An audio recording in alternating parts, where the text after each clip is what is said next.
Good afternoon. I'd like to thank you all for joining our resource management tool webinar for the life sciences industry. Today, Pharmica consultant Andy Grubb is going to walk us through a presentation and live demonstration of the tool and field any questions that you all have. So please feel free to use the GoToMeeting interface to ask any questions at any time during or after the presentation. So with that, I will turn it over to Andy. Great, thank you, Billy. Thanks everyone for joining. So my name is Andy Grubb. I'm a consultant at Pharmica Consulting, and this is the Insights webinar for Intrinsic's resource management tool. So Intrinsic and Pharmica are a pair of companies. Here's a slide about a little bit about who we are. Pharmica Consulting is a consulting company that I work for. I've been there for many years. Kind of biopharma experts, that's all we deal with, are pharmaceutical companies, biotech companies, and we're about the people. We're very normal people. We try and be relatable and easy to work with, yet experts in what we do, so we can really deliver for you. We've been doing this for about 12 years, the company, and through our expertise and a lot of the work that we do, over and over again, we were asked to work on CTMS projects as well as resource management projects, just repeatedly through all kinds of different clients, large and small. And it became pretty obvious to us that we could offer something better than what was available in the market. So from that came Intrinsic Clinical Systems, which is kind of a sister company to Pharmica. Pharmica is for consulting. Intrinsic is for the actual products that we're marketing. So what you're going to see today, the Insights Resource Management Tool, is an Intrinsic product. I'm a Pharmica consultant, kind of the crossover there. I've done a lot of work with resource management. I helped inform how we built the tool, and obviously I'm doing the webinar today. So that's the relationship between the two companies and kind of who we are. So why did we think that we could do better? Why is Insights different than what's available? Through a lot of our different projects that we did for other clients, it became really obvious that a large portion of the features available in current resource management tools aren't really ever used. They're bells and whistles that cost a lot of money that you just don't need. So we decided to build Insights with a more narrow view. So it's really only the things that you need, not all the other stuff that you don't. It's designed so that the workflow is smooth and easy to use, and that the output, right, the output is clean and easy to get to. The deliverables are easy to find. The UI is very easy, very kind of obvious, and we've decided to be very disciplined about how we add new features. So we're constantly talking to clients. Things that are requested over and over again will work into future releases, but we really try not to add a ton of minute customizations that might never get used or hardly ever get used. And the whole package is actually really easy to implement. It's very quick to stand up and get running. So, if you're doing resource management in-house, you are probably used to seeing something like this.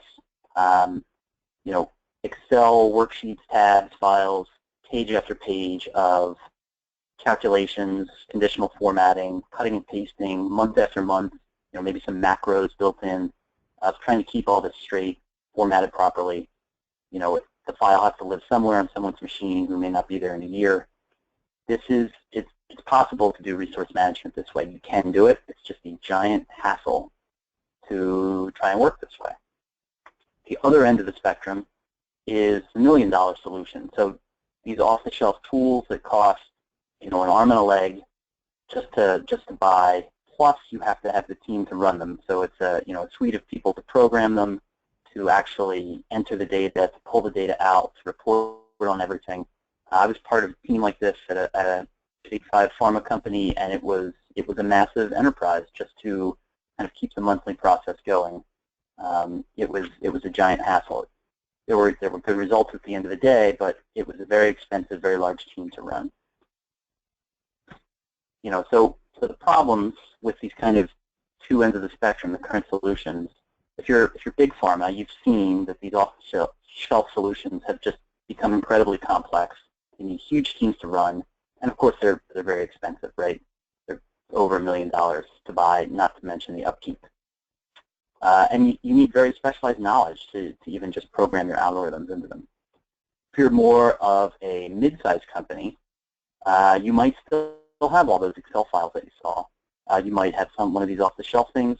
But really, neither of those solutions works for what you need. And then for the smaller companies, you may only have, a couple studies or a couple drugs in your pipeline. You might have lots of new people. Do you have any idea what everyone's doing and what you're going to need next month, next 6 months? You probably don't. So our solution, Insights, what can that do to fix these problems? So if you're big pharma, you can actually get, the full featured resource management solution, right? So pretty much everything that you're going to use anyway, but it doesn't have a huge price tag. You don't need the team of 50 people to run it, and you don't need people with special coding knowledge to be able to program it. If you're more of a mid-sized company, you can completely get out of that, Excel game. You don't need the cut and paste Excel formulas month after month. You get the full resource management. You don't have to pay the millions of dollars. And then, if you're a smaller company, you get a pretty quick and easy way to see where everyone is, what they're doing, and what you're going to need moving forward, probably for the first time. So, it's really the whole process behind the tool. It's really about answering questions. So, you can see the main question is always, what's my demand going to be? What am I projecting I'm going to need? The tool takes your book of business, runs it through your algorithms, and spits out your projected demand. So you can see it sliced and diced, by role, by therapeutic area, by whatever hierarchy data you want to see over time, into the future. And then the follow-up question to that is always, do I have the people to meet this demand? And again, the tool can take what you're projecting and allow you to assign people to each of the tasks based on their capacity, so you can actually answer that question. So you can see where your people are assigned, in the future, and see where your gaps are. See how many FTEs you might need to flex up or down to, either fill a gap or, if you're overstaffed to work the other way. So how does it work? This is a screenshot from the tool itself. I'm going to step through a live demo in a minute. I just kind of wanted to talk about what you're going to see so everyone understands exactly what it is that they're seeing. So this is the first report that you get inside the tool. You load it up, it runs the algorithms, it displays this. So this is your demand projection. It's very easy to use. It's very easy to run. There are some kind of initialized settings that you need to set up. The first time through, you have to set up which activities you want to track. You have to set up your algorithm numbers. We have industry standard versions of all of these that you can use. If you've been doing this on your own, excuse me, you probably already have some of those. It's easy enough to enter yours into the system as well. It's easy to change whenever you need to change them to. But you need to kind of initialize the setup. After that, you simply upload your data. So this is your book of business, your book of work. This can be a CSV file that you pulled from whatever system you track it in. I'll show you an example of that in a moment. If you have Project Server, it can be connected automatically to automatically include the data. This is fully, there's a full API behind this, so it could be automatically connected to feed the data without any manual input. So once you initialize, you add your book of work, the tool automatically runs, and you see your results very quickly, which you'll see in a second when I load it live. And of course this is showing everything. We have a menu button up here where you can customize your report for what you're seeing. You can slice it different ways. You can pivot. You can filter. You can export. Pretty standard reporting type things. So that's the demand projection piece. Then there's the capacity planning. This is kind of the other side of the coin. This is assigning your people to work. Again, there's the setup where you add your employees. So just a very simple listing of who all your people are, what their roles are. You can come into the tool here, step 2, you assign them the tasks, and we'll step through this in the demo. It's very simple to do, but you give your people jobs based on your book of business, and very easily you can see how many FTEs each person has been assigned based on the different tasks that you assign them and how much that work, how much work that will actually take to complete the task into the future as well. And once again, you have a whole set of filters, and you can change the date range and export images, all the usual kind of report customizations that you would expect. All right, so at this point, I would like to actually start the demo. So let me flip over here to the live site. Make sure we're logged in. All right, so this is our demo version of the Insights tool. It is built in Microsoft Azure, so it's in the cloud, secured by Microsoft, hosted by them. It's a Microsoft login. The database that houses the data is in their systems. It's in their cloud. The processing power, it's all theirs. None of this would be built on your systems. Not taking up any any system resources.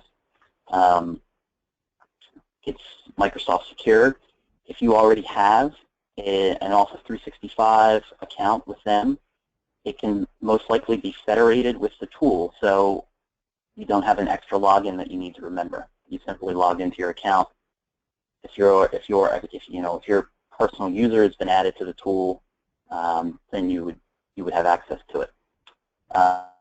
So I have a couple different demo versions here. We're going to use the clinical development one today. So I click in, and you can see it's loading the data. So the first thing it's doing is it's loading up the book of business, and then running it through the algorithms for that we have in here for the demo. Just take a couple seconds, and then it will spit out our first report. This is actually a fairly decent size book of business that I have in here for the demo. So here you can see your demand projection over the next couple years. It's pretty simple to read bar chart. You can see the FTE numbers across the top. This is for everything. This is the entire book of business, your whole organization. If I hover over any one of these colors, you can see the breakdown. This is clinical research for June and how many FTEs it takes. I have a key over here to show you what each of the different colors are. So this is sliced.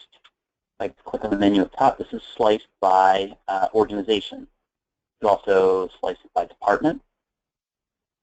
The exact same demand numbers, but now you're seeing the different departments that the work is categorized in. This is your work breakdown structure. This can be anything dependent on your organization. These are just the demo versions. The view that I prefer is the by position. So this is the final slice. Again, the exact same numbers. However, this is broken out by all the different roles that we're actually modeling in the tool. You can see, the green at the top here is this is the CRA demand for each of the months. And if I were to just click on that bar, it opens a pop-up where I can see a very specific breakdown of the different work items, the activities that's going on, complexity, and then the actual FTE, like how am I getting to 3265? It's from this column summed up. So these are all the different projects in my book of work that are active in January of 2018 and how much demand it's generating. You can see that for each of these segments in here. So that's actually pretty neat. I mean, that's my entire organization rolled up, all the demand that I'm projecting for my entire book of work out a couple of years. So this looks great. There's really not much I can do with this, however. So let's kind of narrow it down a little bit. So instead of showing my entire book of work, I'm going to show just a single study. If I unselect everything and come down here to this one. All right, so now you can see my demand, my projected demand for a single study. You know, again, you have the same feature where I can hover over any of the segments and see the numbers and a little bit more detail about them. So this is what I would need to run this one study. So this is actually pretty useful. If you're a project manager or something, you can get a look at what it's going to take to run your study. Very quickly, kind of drill down to this level. So now what I'm going to do is, inside this study, I'm going to filter just on one role. So click on the CRA here. Now I can see, again, with just a couple more clicks, exactly how many CRAs I'm going to need for this study. You know, over the next couple months. So this is very useful. This is actionable, right? I can see that clearly, I think with just one CRA, I'm going to be able to cover this work into 2019. You know, and then you can back it up. So let's, instead of just looking at one study for the CRA, let's look at all of them. So this is, you know, my entire suite of CRAs across the entire company. For my entire book of work, you can see that, you know, currently I only need 10, but in a couple months that's going to double and then triple, and I'm going to need that for another year, more or less. So this is a very quick way to get actionable data, how my organization is going to have to, you know, flex up its CRA capacity because the demand is coming. You know, late 2017 and 2018, I'm going to need a lot more CRAs. So that's kind of a really powerful tool to get down to what you're going to need for, and you know, include it for reporting purposes to work on your capacity for the upcoming, you know, however long your planning period is. So of course I can export this as an image, you know, to include in a PowerPoint report or something, and it really is that easy. Everything, I mean, this is functionality and kind of clickability that everyone's used to from using other kinds of tools. It's really very powerful. I can reset the whole thing, so all my filters, all my pivots, it'll just reload the book from the, you know, from the base level like we started with everything at the top. So while that's loading, let me show you an example of one of these book of businesses I'm talking about. So this is the one we're currently using. You can see that the breakdown here that we're using is therapeutic area, program, work item, which is essentially a study, and then the activities. These are the different activities that would go on inside of a given study. And again, these can be whatever your organization uses. These are just the ones that we're using for the demo. But the names of these, the actual text in these can be anything that you want. And then a very simple, you know, begin and end date for each of these activities. You know, this is probably a couple hundred rows of data in here. You know, for a very large book of business, it's going to be quite big. The system can completely handle that. There's a full-fledged database behind the scenes, you know, to handle as large a book as you have and as many algorithms as you want to include. The system can definitely handle all of that, and you know, in a very timely fashion. So there's really no delay when you want to load up a new book of business. So you can see that there's a drop down up here with this date. If I take a look at that for a second, these are all the different books of business that I've uploaded as examples. So you can see if you were on a monthly cycle, it'd be very simple to just, you know, give it a name and upload that given month. I have another one in here where I have removed 5 studies just to see what the difference would be in my demand. So you can kind of scenario plan by adding or removing, you know, changing dates, just making any change to the book really. You just add it as a different file, and you can very simply flip between 2 books of business using this drop down and see what the changes are. So that's a pretty powerful way to scenario plan. You know, adding a new book of business, if I move to the left here, there's a a menu bar that opens up. And these are first of all your different reports at the top, and then the bottom is the management area of the tool. So you can see in the scheduled area, that's what we're calling the book of business. Here's all my different books that I have. Adding a new one is as simple as just clicking the button, and choosing a file from my computer and adding it with whatever name I want. It's really that easy. It's also easy to remove something. You just click delete. Like I said earlier, this can be automated if you have a system that allows, an automated export of the data. Project Server is the one that most people use. This is fully API capable and can be connected to that. So these books of business can be automated. The input can be automated, and you never have to manually add anything. There are a series of other kind of management options in here. So there is, I'm going to go slightly out of order here. I go into activities. These are the different activities that we're going to model. Again, these can be anything you want. I just simply have to click in here, and I can change whatever I want to change out of these. I can change the order they occur in. It can be as many as you need. There's my organization. So you can see all the different levels of my organization here. There's different departments that fall inside different organizations. And then here are all the roles that I'm modeling. Again, you can see it's very easy to add new ones. It's very easy to rename them just by clicking in the different boxes. You can change the names. This can be completely customized to whatever your organization looks like. There is the time allocations piece. So this is kind of the meat of the tool. These are the algorithms here. So this is a combination of every role and every activity that we're going to model, and then some FTE numbers for a low complexity, medium complexity, and high complexity activity. So these are the FTEs that we're generating when we create that projected demand in that first report you saw. These numbers can be anything you want. We have a set of industry standards that we use to start. If you have your own organizational numbers, they can certainly be included in here. It's very easy to change these. I can simply click in here and change this number, and it updates. I can add new ones. If I scroll to the bottom here, there's actually an import button, so I can import whole sets of these if I wanted to. It's very, very easy to manage. There's obviously no programming here. You just need to know the table and know what your numbers are.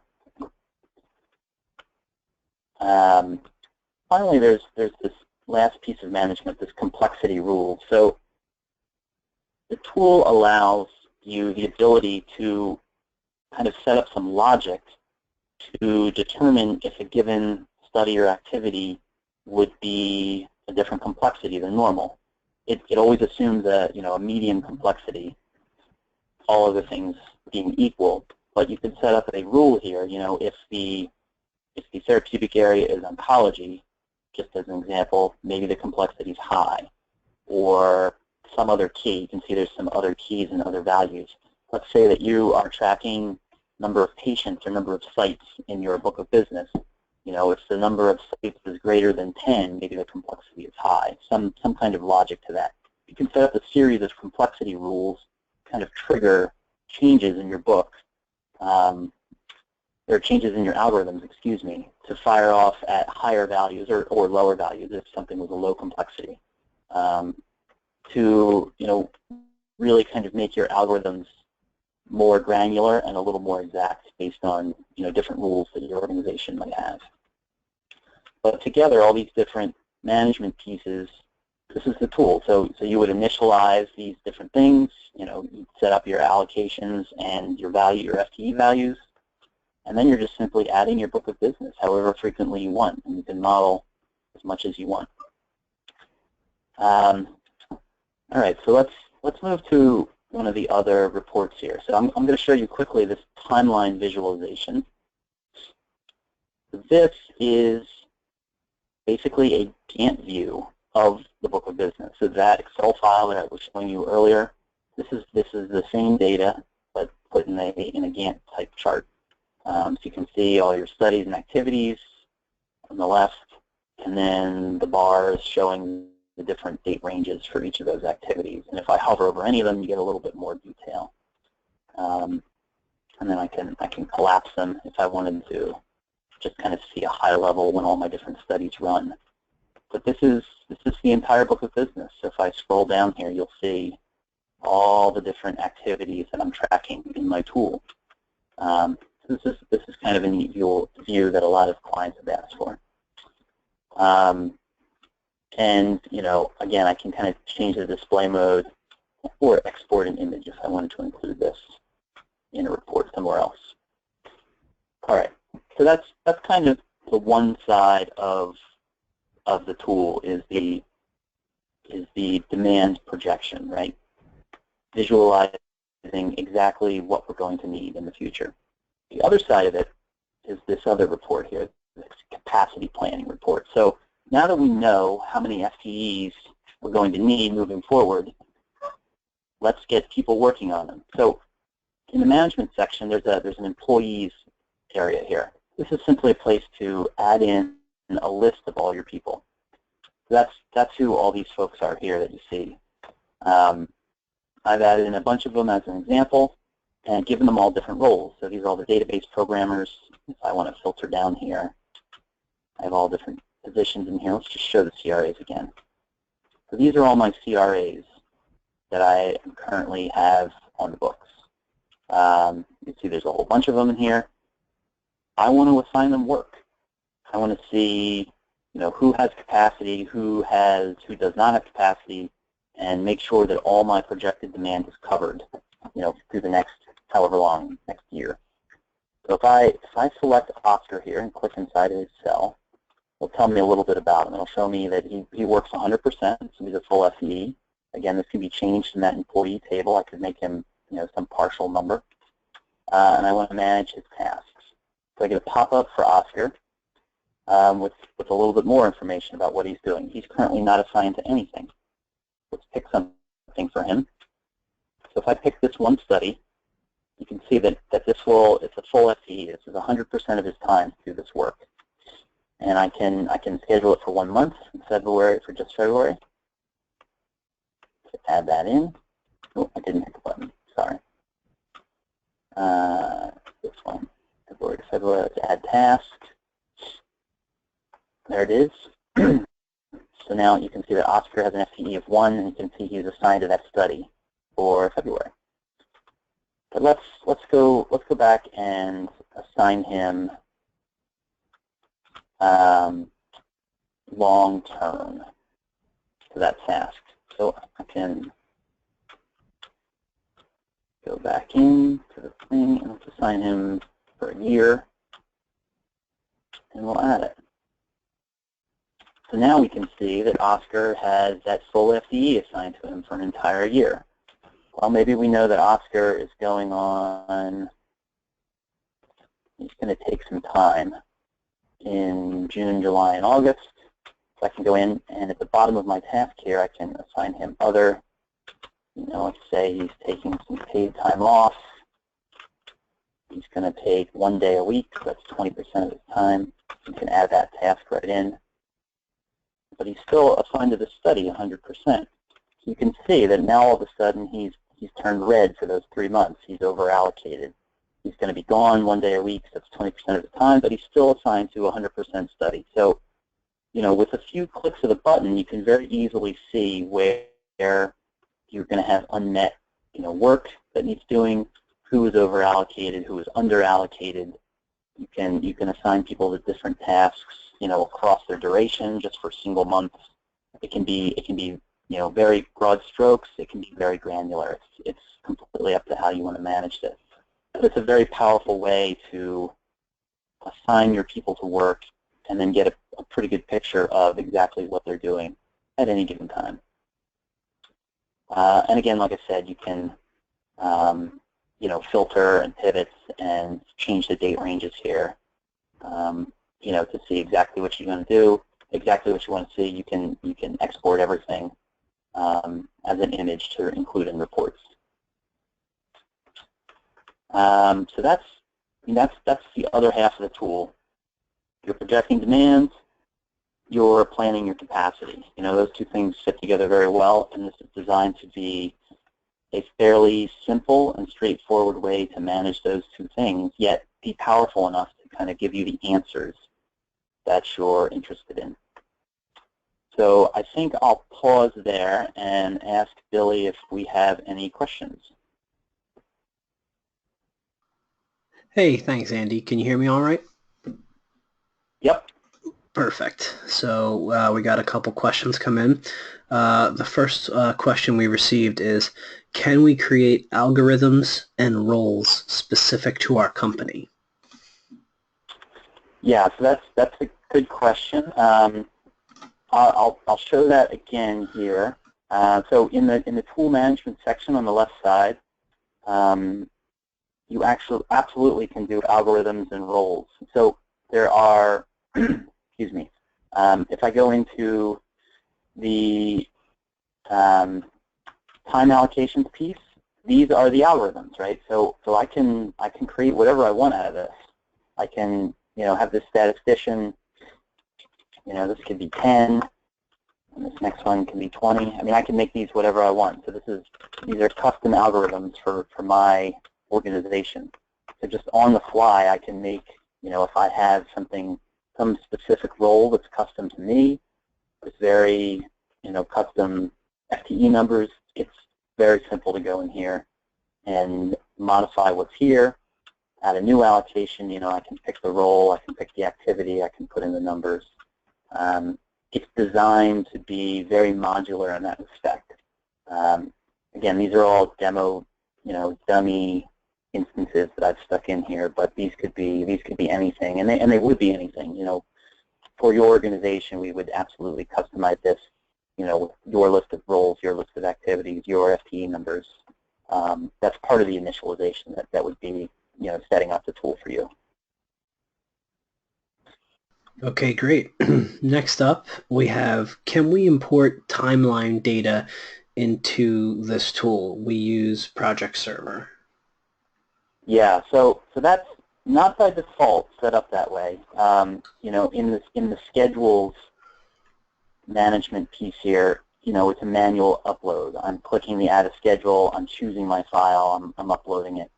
So that, you know, it's pretty simple to do on its own. It's also pretty simple to, if you want to check a scenario, you know, you make a change to your book, you upload it here. It's nothing official, it's something that you're playing around with that you want to see. You know, you might want to do that manually, but, you know, the tool being cloud-based is completely compatible with APIs from other systems. So if you're using Project Server or something else that would give an automated output, it absolutely can be connected. So, you know, that these books of business are updated, you know, daily, weekly, monthly, whatever your schedule is. Yes, it can be automated. Great. Next question we have is, and I'm not sure if you had answered this, it was a kind of a follow-up to that one. Can importing be automated? Yes. So it can be automated. Again, it will depend heavily on the system that you're using. You know, and the ability to craft that automated export. But I would say for the most part, it can, you know, pretty much everybody uses Project Server at some level. If that's the case, then yes, it can absolutely be automated, and others as well, but they're less common. Someone said we don't have a CTMS where we have our list of studies with milestones. What do you recommend? Yeah, so, you know, the book of business, a list of everything with milestones. You know, Pharmica has a kind of a sister tool or Intrinsic as well, has a sister tool that is a CTMS built in the cloud, just like this. It's kind of designed with the same reasoning. It's supposed to be easy and powerful and give you pretty much everything you need. That's one thing that I would recommend. I mean, there are many kind of CTMS light options out there that will give you more or less of what a full-fledged CTMS will do. If you don't have something currently, I would suggest you kind of talk to us about that. At the very least, we could tell you our experiences with the various systems and you know, whether they would be a good fit for someone of your size. Great, and it looks like this is the last question we've received, so if we don't get anything else after this, we're going to wrap up for today. We have data from a CTMS, financial system, server, etc. Could we integrate this data with your resource management data? Right, so different sets of data, yes. So it kind of falls along the same lines of importing the book of business data. You know, if your various systems have automated exports, we can probably connect to them via the API and pull them into the tool. Now, you know, what you've seen today is not the full feature set for this tool. There's a roadmap that we have where we're releasing new features every couple months that, you know, we've planned out. I believe the next release is in April, and it will include a headcount feature. So, you know, you can enter your headcount for your various roles and see that held up against your demand projection. Something else on the roadmap would be the inclusion of actuals. So time tracking data that you could include to actually, you know, have a planned versus actual report for past performance, and then maybe a way to tweak your algorithm comparatively. So, you know, all of those things, once they're built into the tool, if your data source can be automated, we can probably integrate it and include that kind of data. But yes, most of those things in that question are included on our roadmap, you know, for future releases in the coming months. Okay, actually, so someone didn't use the interface. Someone actually just emailed me questions. You should be able to use the the GoToMeeting interface to ask questions, but we had a question. Can scenarios be viewed in comparison, either side by side or overlay, to show difference between scenarios? That's a good question. So in a previous version of this tool that we had built in SharePoint, we actually could show them side by side. In this version, and I'll click into this missing studies book of business that I've uploaded. I didn't show that before. So this is the same book, but I cut out 5 studies. So, you know, you can't really see them side by side inside the tool. I could, however, you know, export all my data, and then show them side by side. But I can flip between 2 instances and kind of see the change at the moment. So I realize this might be a little tough to see, but you can kind of see how the bars shrink with the missing studies and then grow when I show the full book of business.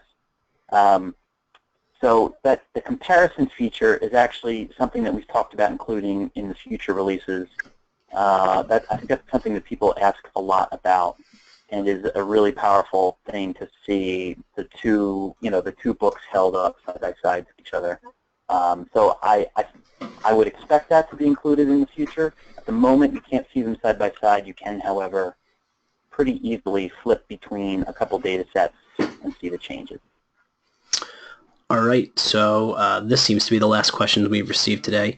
Can the tool handle probability of success values at phase transitions? That's a good one. Yeah. So yes, it can. You can use the complexity rules to include, you know, POS adjustments if you wanted to. It's a little bit trickier to kind of do the logic for that, but it absolutely can be done. We've built that into the tool, so, you know, it would depend on your internal logic, you know, what exactly triggers those POS adjustments. But I would say most likely we can construct some logic, you know, using these complexity rules to add that adjustment. You even if it's just a flat percentage, something becomes 10% less likely or 50% less, or whatever it is, even that can be included as well. So the answer is yes. It's not necessarily built in as a box that you just fill out. You kind of have to build the logic yourself a little bit, but yes, it can be included. Okay, and then a follow-up to that is, so if so, can it simulate outcomes? Simulate outcomes. So I'm not sure I understand. So assessing the likelihood across many different projects based on POS adjustments. I mean, yeah, it would change the demand values in the future if there are POS adjustments. If you adjust something down to 60% of its value based on whatever trigger in the future, then everything that hit would be 60% less or 40% less, 60% of its value, and you would see that. So I mean, that is a simulation, unless I'm misunderstanding the question. I think that is kind of built into it, yeah. I think we got another question come in. If it could handle POS, could it run a Monte Carlo to simulate range of demand outcomes? Monte Carlo, probably not run a Monte Carlo. We have not had that request yet. I would have to think about that one. Yeah, I definitely not out of the box. I don't think it would be impossible, but that would be, that would kind of be a module in here that we definitely haven't looked into building. So that would be kind of some custom work to build. But yeah, with the probability numbers and the book of business, you could conceivably run Monte Carlo on this, and see what the results were. That's something if you're really interested in. I would very much like to talk offline about that. So I would suggest you reach out to me. Yeah, that's great. And like Andy said, we're always whenever we have requests like these, it's always good to talk to the person requesting and partner with someone who can help us get it right from someone in the industry. Okay, another question coming in: is your resource allocation optimal? Is it optimal? I'm guessing that's the numbers that we have in here. These are, at the moment, these are all dummy numbers. They're definitely not optimal. We do have a set of kind of industry standard numbers that we've honed through the years that we've used with various companies. I think they're pretty optimal. They make some assumptions about the experience of various roles, and there's kind of a lot of dependencies some of them have. So I'm not entirely sure what you mean by optimal, but again, that's if you have some more questions about that, I'd like to talk about that kind of offline. I think that would be a good discussion, just to understand exactly what you mean. All right, great. Well, that seems to be all the questions that we've received today. Once again, I'd like to thank everyone for joining. We're going to post this webinar online, and I'll send out an email notifying everyone when it's up. So if you enjoyed the content and want to watch it again, it'll be there. Or if you think someone else you might know in your network could benefit from seeing, please share it with them. So if anyone's interested in learning more about Pharmica or ICS and the work we do with the resource tool or any of our other areas, please reach out to myself or Andy. And don't forget to check our website for a list of upcoming webinars and anything else that's upcoming we post on there. So thank you all for joining us, and have a great rest of your day. Thanks, everybody.